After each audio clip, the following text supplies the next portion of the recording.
These blackboard animations are getting really popular on YouTube lately. That's because they're very easy to make. Not only that, but if you learn how to use them correctly, they can seriously upgrade the storytelling in your videos, which makes them overall more engaging and interesting to watch. So today we'll give you the step-by-step process on how to make them. Let's start, as always, by looking at the video's composition. You see that there are basically just two main components here. You've got the background, usually like a blackboard, film noise, or a grid in our case. Then you have the animations, which of course are based on the story or the situation that is going on in the video. And that's it, basically. Now that you know that, let me tell you also that the starting point is never the animations, but the story or the script behind. So you start with a concept, and then you figure out how to explain it by using simple objects and animations. Literally as if you were to draw on a blackboard as you speak. Now let's see how to actually put together and edit a video like that. We're going to use two free apps to do everything. To edit the videos and to make basic animations, we'll use CapCut. Instead, to create the background grid and more complex animations, we're going to use Canva. Let's start by making the grid first, since we're going to use it for all our videos. So let's head over to Canva and let's create a new project with a 16:9 ratio. We're going to set the background color to black. Then we add a grid pattern, like this one.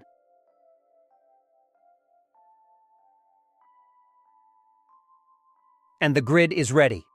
Now let's make the videos.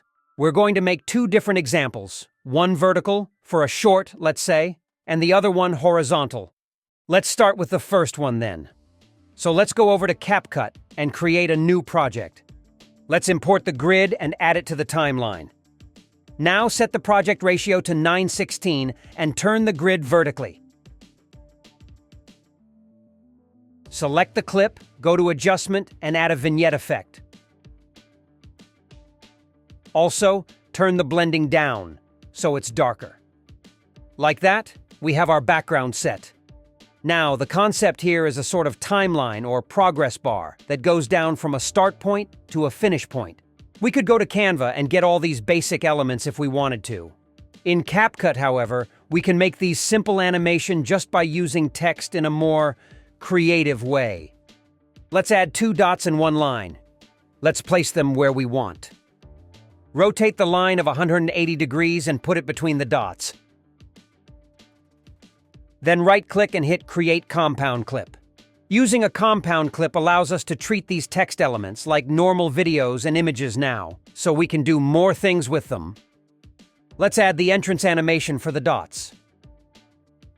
Now, highlight the line and go where you want your animation to start on the timeline. Go to Mask, select Horizontal Mask, and set a keyframe. Set it all the way up. Then go on the timeline where you'd like the animation to end. Set another keyframe and drag the mask all the way down.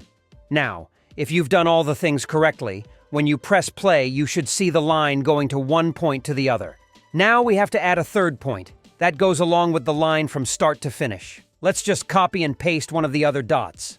On the timeline, pair it with the line so they start together. Place the cursor at the start of the clip and move the dot over the one at the top. Make it a little bit smaller. Now, place a keyframe at the start. Then, go to where the line gets to the finish. Drag the point there and place another keyframe.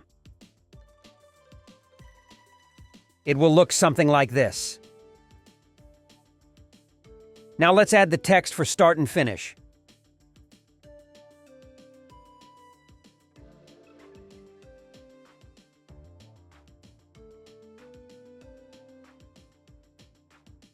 Turn these into a compound clip and add the fade-in animation.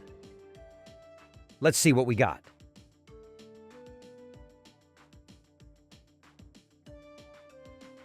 Not bad, right?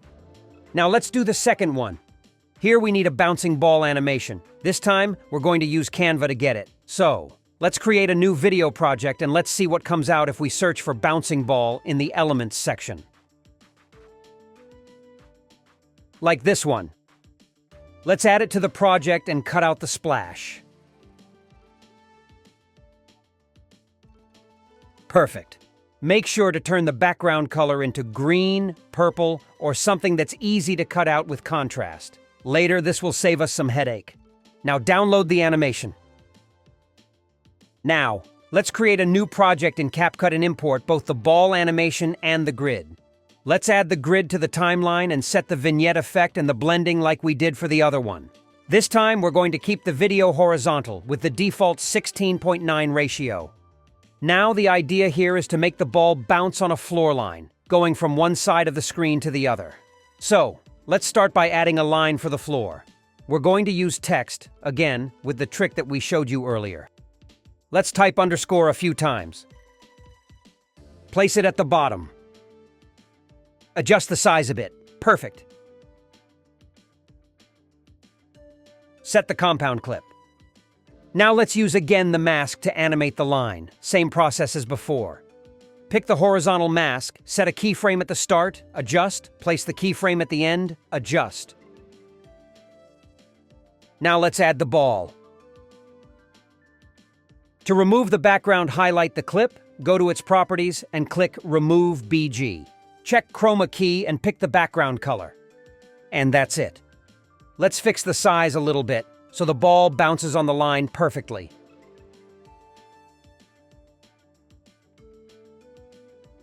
Now, to set the motion for the ball from right to left, we're going to use keyframes. So let's place the clip where we want it to start on the timeline and add a keyframe at the beginning. Now, in the position section, set the X value to -5,000 or 3,000, just so the clip begins outside the screen. Don't forget to add the second keyframe at the end and set the X value back to 0. Let's see what we got.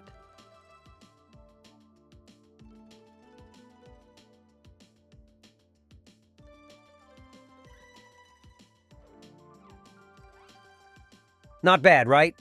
Now we want the ball to stop at the center for a bit, then exit the screen on the right. So let's duplicate the clip and remove the keyframes we don't want.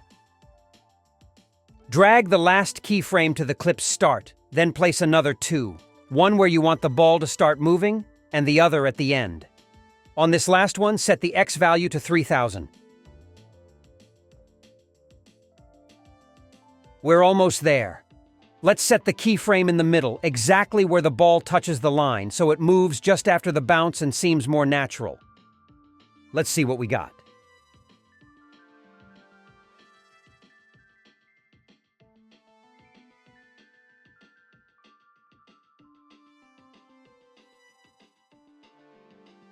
Not bad, right?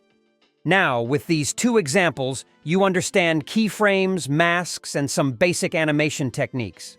From here, you can experiment, play around with what you know, and build up to better, more complex animation, while also developing your own style. So try it out.